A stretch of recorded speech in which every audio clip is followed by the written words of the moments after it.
Welcome to the deep dive. Okay, get ready for this because it's genuinely surprising. Imagine a world-famous art institution, incredible art, deep thinking, having its roots in something you probably have in your kitchen. Go on. Sugar. Seriously.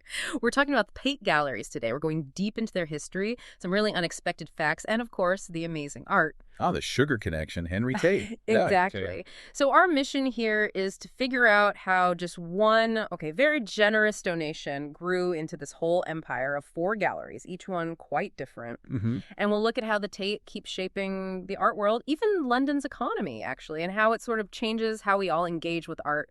Prepare for a few aha moments, I think, about art, buildings, giving.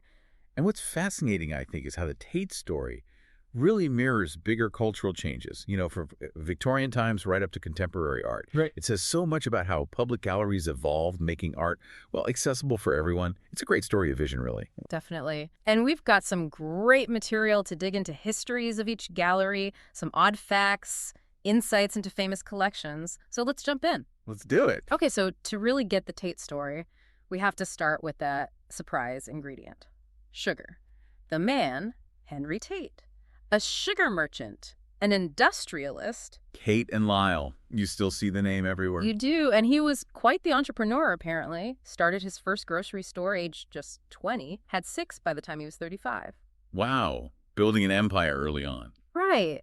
But it was the sugar fortune that let him do something huge for British culture. Okay, so the big moment. 1897. Henry Tate funds the first building. It was called the National Gallery of British Art back then. And the location. Millbank Prison, wasn't it, the old site? That's the one, in Pimlico, London. And it wasn't just the money for the bricks and mortar. He gave his own art, too. His personal collection, yeah. 65 paintings, I believe. That was the seed collection. Exactly, a pretty substantial seed. Yeah, absolutely.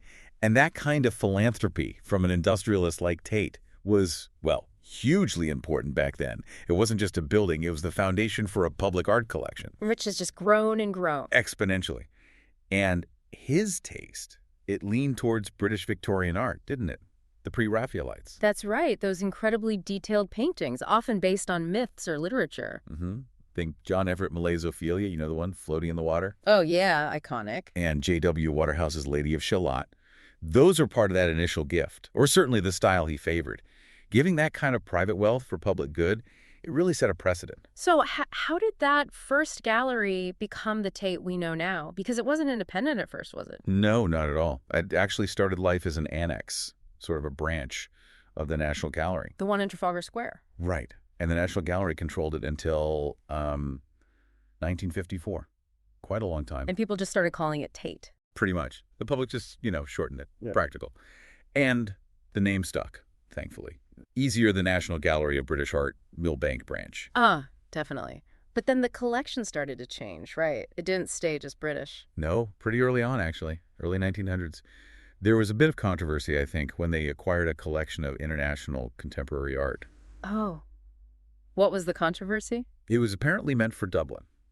So acquiring it for London was a big deal and, caused a stir.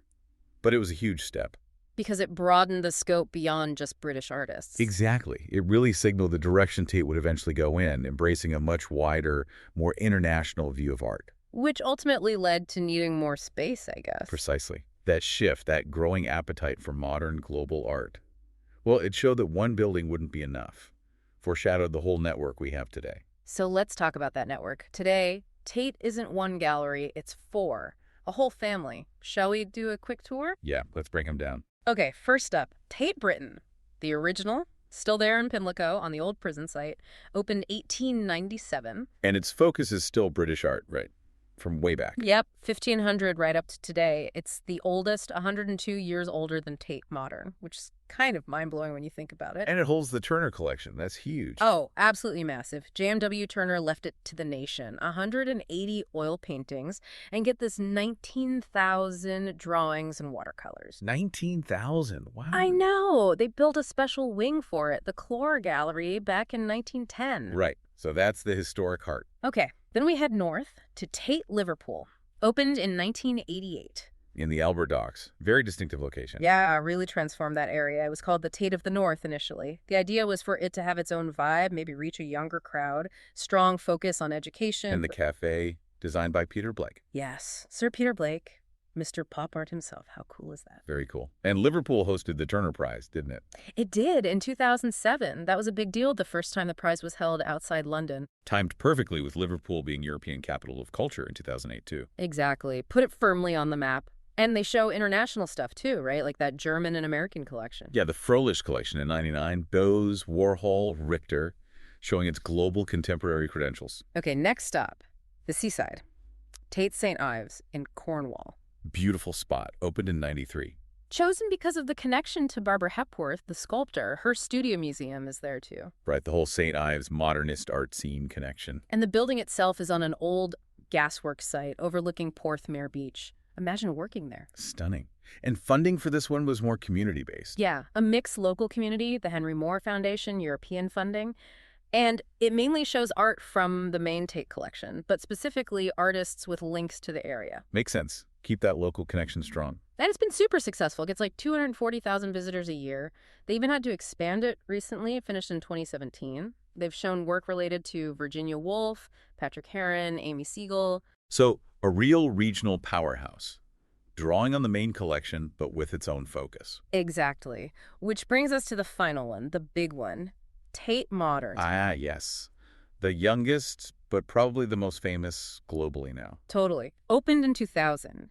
And we should probably spend a bit more time on this one because its story is pretty revolutionary. Agreed. So Tate Modern basically came about because Tate Britain was just running out of space for all the modern and contemporary art it was collecting. The collection was outgrowing the building. A good problem to have, I suppose. Right. So they decided to split things. Tate Britain keeps the historical British art from 1500 onwards. And Tate Modern gets the international stuff. From 1900 to the present day. Yeah. A dedicated home for modernism and beyond. And the building. Wow. The former Bankside Power Station. Iconic. Right across the river from St. Paul's Cathedral. You can't miss it. Many people say the building is the gallery's biggest artwork. It's inseparable from the experience. Absolutely. They bought the site with a £12 million grant, held a competition. Won by Herzog and de Meuron, Swiss architects.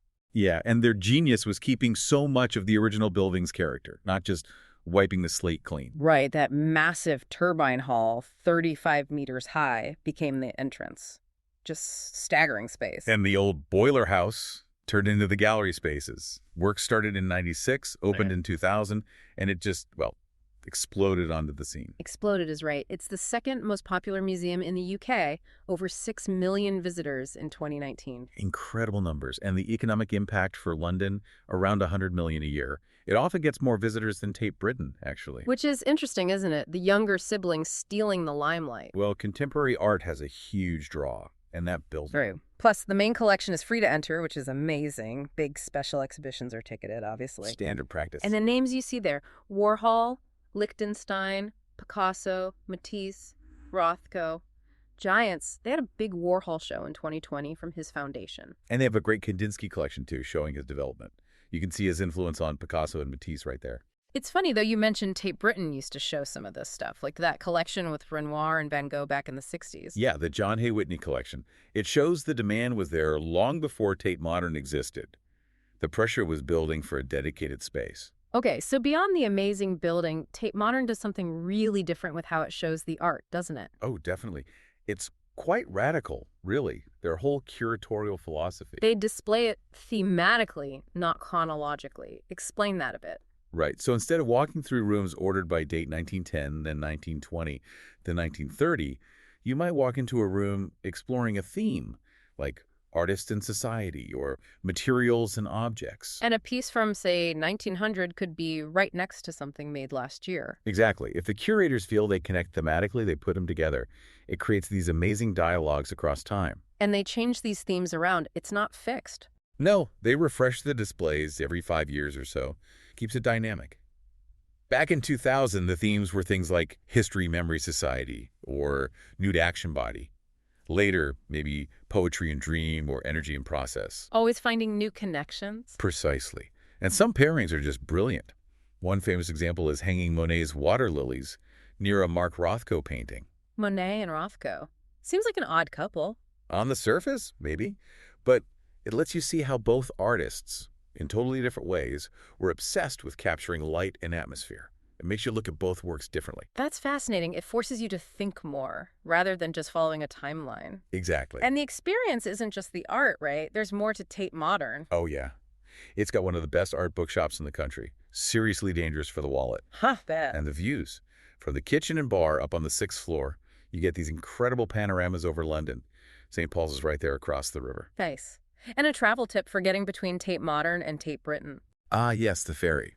There's a dedicated boat service, takes about 25 minutes, sails right along the Thames, past all the landmarks. Much better than the tube. Way more scenic. Beats a 40-minute walk or figuring out the underground, that's for sure. A lovely little journey in itself. Sounds like a plan. So this thematic approach at Tate Modern, it's not just quirky, is it? It has a real purpose. You mean in how it makes us understand art? Yeah, it kind of breaks down those rigid art historical categories. It encourages you, the visitor, to make your own connections, to think critically. Instead of just being told this came after that. Exactly. It reflects the sheer diversity of art, from huge installations in the Turbine Hall to quieter pieces upstairs. It challenges you, which I think is great. Okay, so stepping back from the individual galleries, let's think about the whole Tate collection. It's enormous. It really is. Over 65,000 artworks as of now, dating right back to 1500. And covering everything: painting, sculpture, photos, video, sound, even performance and digital stuff now. It has to keep evolving. And the amazing thing is, you can see the entire collection online. The whole thing. Pretty much. Obviously, not everything is on display at once in the galleries. Right, some works are loaned out to St. Ives or Liverpool. Yeah, or other galleries entirely. Or they might be in storage or conservation. Yeah.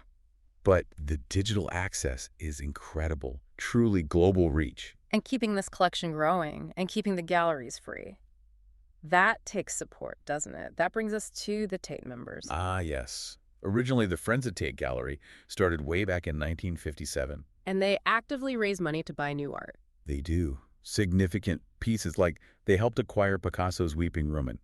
Their contributions are vital for keeping the collection growing and, crucially, supporting that free admission policy. So the spirit of philanthropy that started with Henry Tate, it continues through the members today.